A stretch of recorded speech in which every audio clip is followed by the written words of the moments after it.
July 8th, 1968.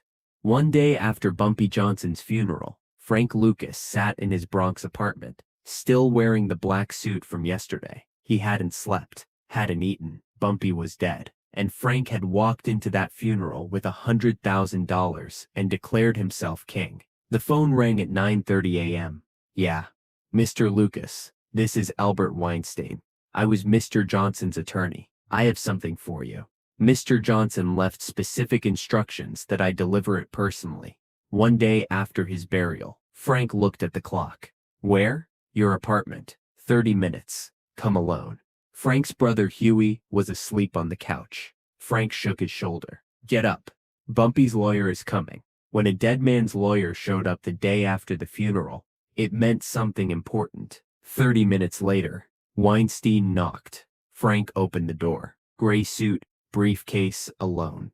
"Mr. Lucas." They shook hands. Weinstein set his briefcase on the kitchen table, pulled out a manila envelope with Frank's name in Bumpy's handwriting. "Frank Lucas. Open only after I am buried."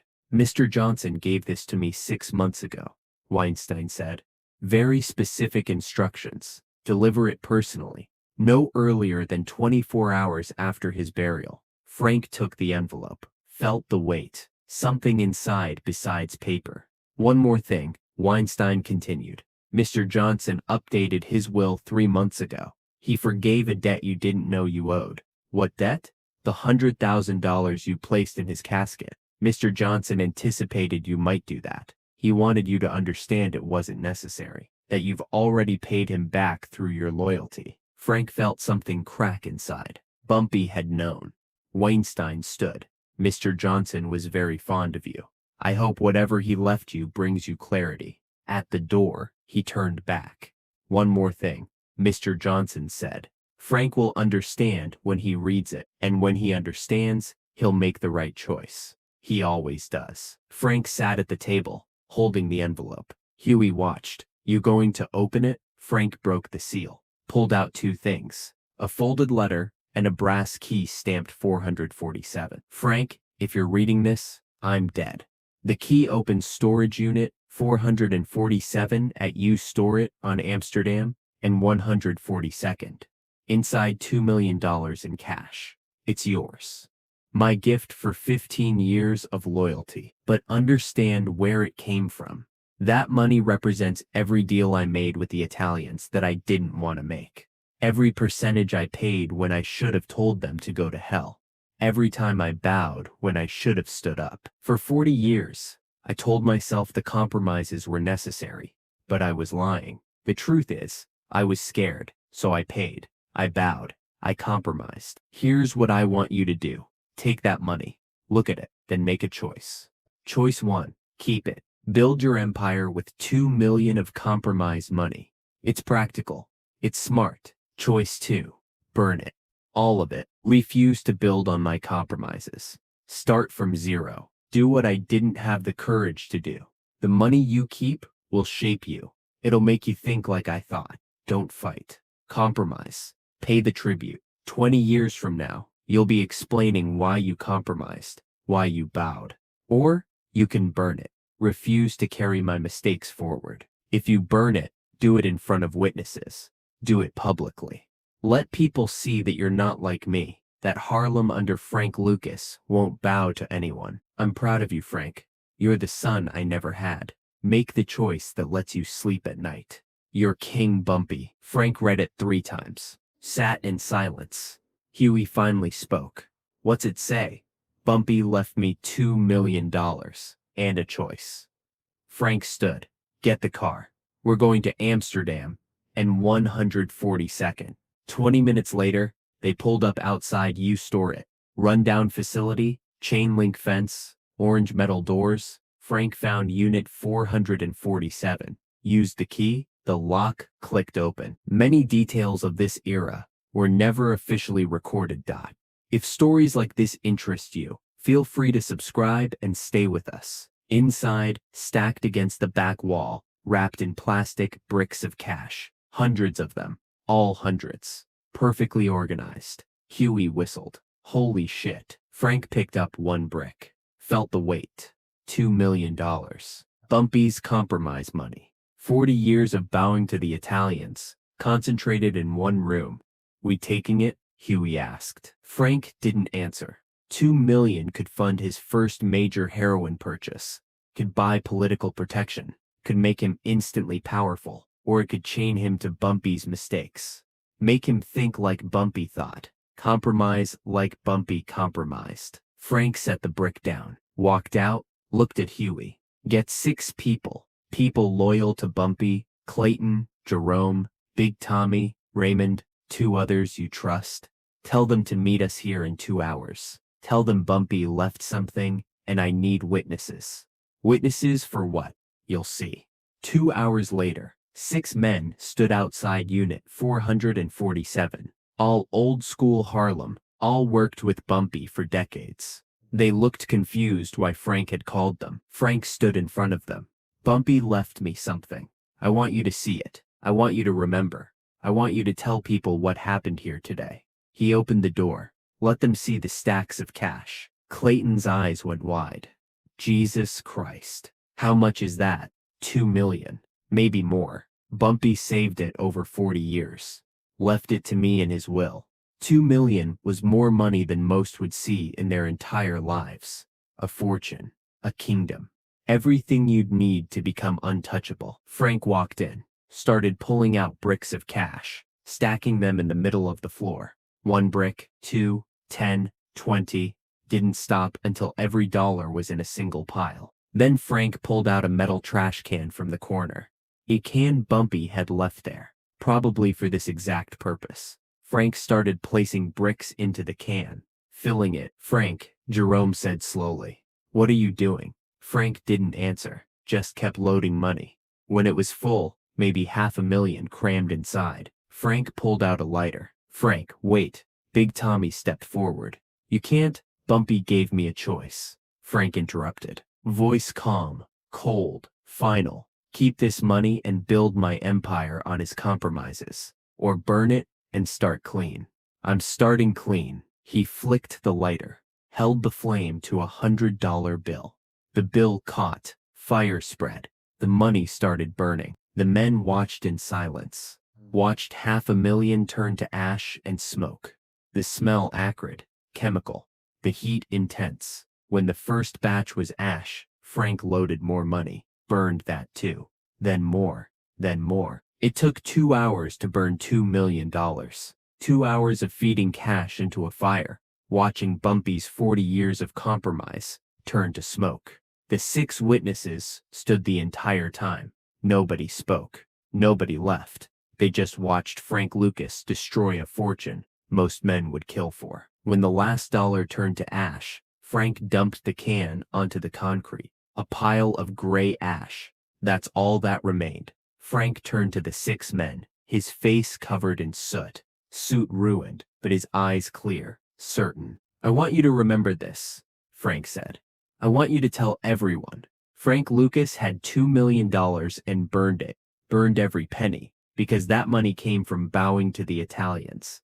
And Frank Lucas doesn't bow to anyone. He looked at each man. Bumpy Johnson was a great man, but Bumpy compromised, paid tribute, bowed, and it ate at him for 40 years. He left me that money because he wanted me to have a choice he never gave himself. Keep it and compromise, or burn it and start free. Frank pointed at the ash. This is my answer. I'm building my empire from zero. No compromises, no tribute, no bowing. When I make my money, it'll be mine, completely mine. And when people talk about Frank Lucas 50 years from now, they won't say I built my empire on a dead man's compromises. They'll say I built it myself. Clayton spoke first. You just burned $2 million. No, Frank corrected. I just bought my freedom. $2 million seems like a lot, but freedom from compromise? That's priceless. Something was shifting. The 6 men could feel it. This wasn't about money. This was about principle, about a kind of power that came from being willing to sacrifice everything to stay free. Raymond spoke up. Bumpy would have been proud. Frank shook his head. Bumpy was proud. That's why he left me the choice. He knew what I'd choose. He knew I'd burn it. This whole thing, the letter, the money, the key, it was his way of testing me one last time, making sure I was worthy of being his successor. You passed, Jerome said quietly. Frank closed the storage unit door, locked it, dropped the key in the ash pile and walked out. The 6 men followed. Outside, Frank turned to them one more time. You tell this story. You tell everyone. Frank Lucas started from zero because he refused to build on someone else's compromises. And watch what I build. Watch how fast I build it. Watch me do in 5 years what Bumpy did in 40. Because when you're not paying tribute, when you're not bowing, when you're keeping 100% of what you earn, you build faster. You build bigger. You build something that lasts. They nodded. They understood. This wasn't stupidity. This wasn't pride. This was strategy. Frank had just turned $2 million into something more valuable than money. He turned it into a legend. By the next morning, everyone in Harlem knew Frank Lucas burned $2 million rather than build his empire on Bumpy's compromises. The story spread like wildfire. The amount got bigger in some tellings. 5 million, 10 million. But the core was the same. Frank Lucas had money and burned it because it came from bowing to the Italians. The Italian families heard within a week. Carlo Gambino called a meeting. This Frank Lucas, the one who burned Bumpy's money, what do we know? He's nobody, boss. Bumpy's driver. Gambino shook his head. A man who burns $2 million isn't nobody. He's making a statement. He's telling us he doesn't need our permission, doesn't want our money, doesn't fear our response. That makes him the most dangerous kind of man. You want us to move on him? No, I want you to watch him. A man with that kind of principle either becomes very powerful or very dead. Either way, we need to know which. Dealers who'd been on the fence about working with Frank made their decision. If Frank Lucas would burn $2 million to stay independent, he was serious. He wasn't playing games. He was building something real. Within 6 months, Frank had suppliers in Thailand. Within a year, Blue Magic flooded Harlem. Within 2 years, he was making more per week than Bumpy made in a year. And he did it without paying tribute, without bowing, without compromising. All because he burned $2 million. Years later, after Frank got arrested, after he lost everything, a reporter asked about that day, about the storage unit, about the fire. Why did you really burn it? Principle or pride? Frank thought about it. It was freedom. Bumpy gave me a choice between starting rich with compromises or starting poor without them. The money you start with determines the man you become. If I'd taken that $2 million, I would have thought like Bumpy thought. Don't fight the Italians. Pay the tribute. I would have compromised from day one. And once you start compromising, you never stop. But $2 million was nothing compared to what I made by staying independent. Frank interrupted. You know how much tribute I would have paid the Italians over 5 years? 8 million. Maybe 10. But because I burned that 2 million and started independent, I kept every dollar I made over 100 million, lost 98 million to the government when I got arrested, but I made it, all of it mine, no tribute, no compromises. Do you regret it? Never. That was the smartest thing I ever did. It set the tone for everything. People knew I was serious, knew I wouldn't compromise, knew I'd rather have nothing than have something built on bowing to power. Most people, if they're honest, know they would have kept the money, would have compromised, would have bowed. That's why Frank Lucas became a legend, and they didn't. Because legends aren't made by taking the easy path. They're made by burning $2 million in a storage unit and walking away with nothing but the freedom to build something that's entirely yours. July 8, 1968, Frank Lucas opened a letter from Bumpy Johnson and found $2 million and a choice. Keep it and compromise. Burn it and stay free. Frank chose fire. And in doing so, he proved he was worthy of being Bumpy's successor. Not because he was ruthless, not because he was smart, but because he understood something most men never learn. The most expensive thing you can buy isn't money. It's freedom from the obligation to bow. Rest in peace. Bumpy Johnson. The king who gave his successor the one thing he needed most, a choice to be different. Rest in peace, Frank Lucas. The man who burned $2 million and built 100 million more. The choice that defined him. The fire that freed him. The legend that lives forever. If you enjoyed this story, please like the video and subscribe to the channel.